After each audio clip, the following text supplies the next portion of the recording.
Assalamualaikum warahmatullahi wabarakatuh. Perkenalkan, nama saya Agung Trinugroho dengan NIM 215231028. Perjanjian Giyanti merupakan suatu peristiwa besar di masa silam.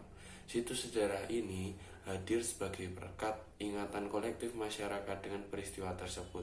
Perjanjian ini lahir sebagai sebuah kesepakatan segitiga politik antara Pakubuwana III, Pangeran Mangkubumi, dan Perserikatan Perusahaan Dagang India Belanda atau VOC pada tahun 13 Februari 1755. Di masa silam, perjanjian Giyanti ini dibuat untuk meredam api konflik yang telah terjadi berlarut-larut pasca perpindahan Keraton Kartasura ke Surakarta. Api dari peristiwa geger Pecinan ternyata belum mati. Ketika itu Mangkubumi yang membantu Pakuwono II dalam meredakan api konflik mendapatkan hadiah berupa sebidang tanah dari Pakubuwono II.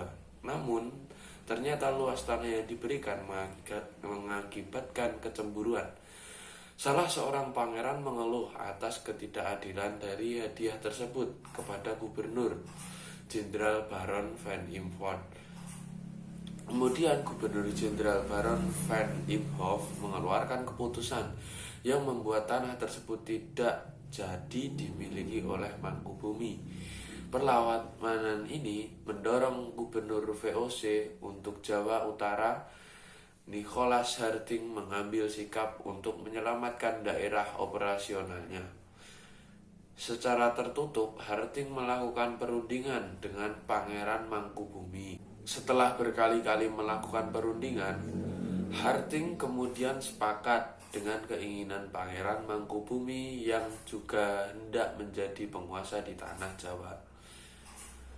Pada 23 September 1754, nota kesepahaman antara VOC dan Mangkubumi terlaksana, dan nota tersebut disampaikan kepada Pakubuwono III, sang pengganti Pakubuwono II. Nota tersebut menyatakan bahwa Pangeran Mangkubumi mendapatkan wilayahnya pada 4 November 1754. Pakubuwono III menyatakan persetujuan terhadap hasil perundingan Gubernur Jawa Utara dengan Mangkubumi tersebut.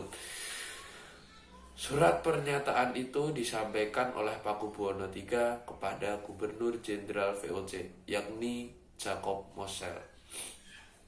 Kesepakatan ini mendorong terjadinya sebuah kesepakatan besar yang ditandatangani di Desa Giyanti, beberapa kilometer di sebelah timur Surakarta.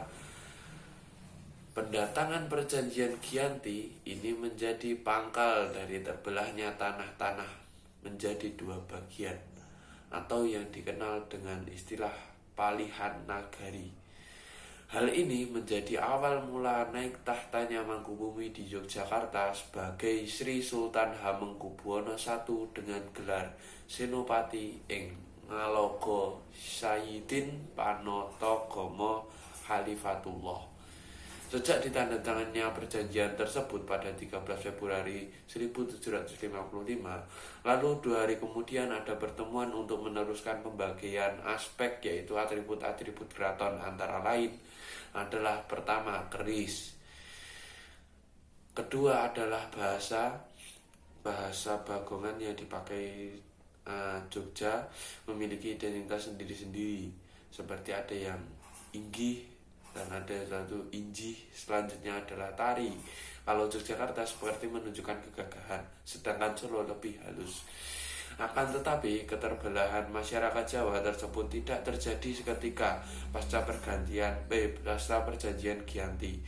Proses pembagian wilayah dan juga aspek-aspek lain seperti bahasa mengalami proses panjang yang berjalan seiring dengan waktu. Kemungkinannya adalah pembagian wilayah tersebut sengaja diacak sehingga terjadi tumpang tindih antara satu sama lain. Beberapa wilayah Jogja yang di sekelilingnya adalah Solo, dan beberapa wilayah Solo yang sekelilingnya adalah Jogja, sehingga mengakibatkan kecenderungan untuk terjadi konflik di antara dua kerajaan itu.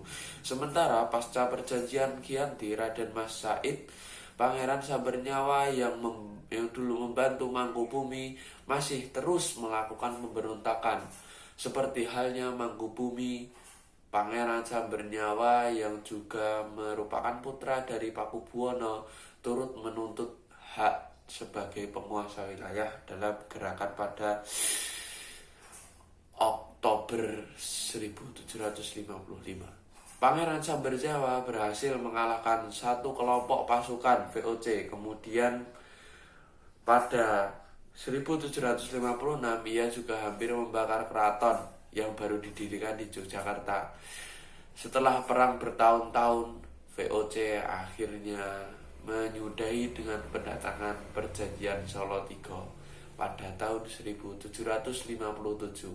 Perjanjian ini membuat tanah Jawa kembali terbagi pada perjanjian ini. Disepakati bahwa Pangeran Sabernyawa mendapatkan sebagian dari wilayah Kasunanan Surakarta dengan wilayah kekuasaan yang dikenal sebagai Kadipaten Mangkunegaran.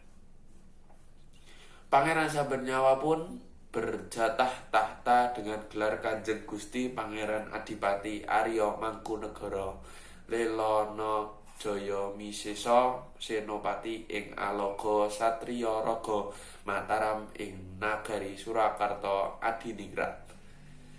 Kemudian pada tahun 1813 di masa pemerintahan Gubernur Jenderal Thomas Stamford Raffles dari Kerajaan Inggris, Kesultanan Yogyakarta juga terbelah dengan lahirnya Pakualaman.